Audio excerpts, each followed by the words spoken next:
to be here. We're very sorry that you couldn't come to the November party. I have to say that campaigning in a general election or coming to a Ditchling party is a no-brainer as far as I'm concerned. We here in Ditchling have a very special reason to be grateful to Hilary Benn. I was a member of the team that put together the successful case for Ditchling to be in the park.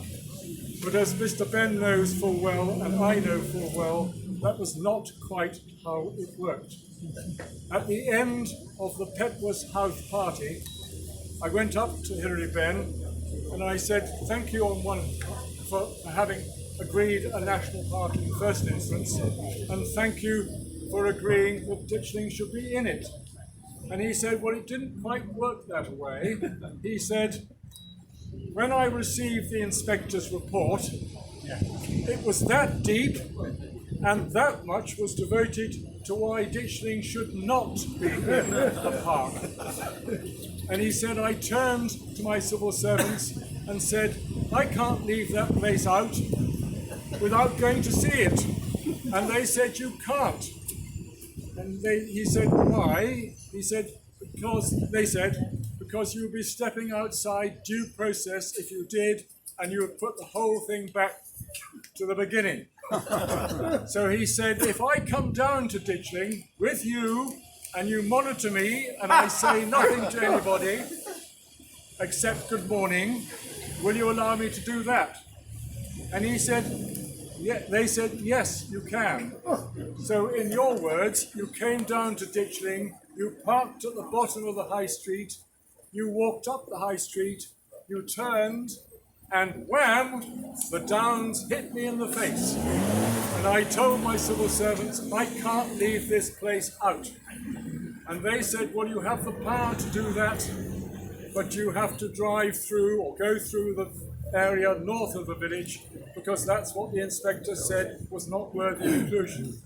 And you said to me that you said to them, just drive me through it. And they drove you through it, and you said, that's enough. Put Ditchling in the park. So we have a special reason to be grateful to Hilary Benn, not just because there is a park, but because he showed the power of a Secretary of State to go against the inspector's report and to include a village like Ditchling. And the civil servant said, well, you have to provide the justification for it. And as you told me, he said to them, well, just go and find it. And he went back to the report that our team had put together, and they lifted sections of that report. And that is the justification. So our report did not make the case for Ditchling to be included. It justified the Secretary of State's decision to include us. I would just like to say that that was a Benn Act that will endure far beyond the recent Benn Act that we've been hearing about. I just want to do two things. I want to thank the traders who have made the November party a success, and also this thing. That includes the Cork Garden Winery and Vineyard, the Nutmeg Tree, represented by Annette here and Hannah,